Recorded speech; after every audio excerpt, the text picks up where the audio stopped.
मागील वर्षी खरीप हंगामात कमी दर मिळाल्यानं झालेल्या नुकसानीची भरपाई म्हणून राज्यातील सोयाबीन आणि कापूस उत्पादक शेतकऱ्यांना प्रति हेक्टरी 5,000ची नुकसान भरपाई सरकारनं दिली। राज्यातील 65 लाख शेतकऱ्यांना याचा फायदा झाला आहे।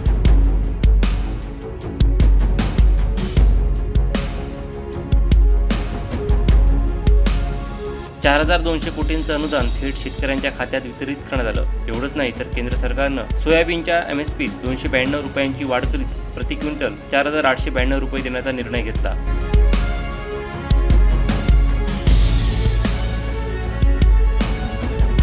सोबतच केंद्र सरकारनं महाराष्ट्रात 9 दिवसांसाठी हमी भावानं सोयाबीन खरेदी करण्याचा निर्णय घेतला आणि त्यानुसार 478 सोयाबीन खरेदी केंद्र सुरू केली।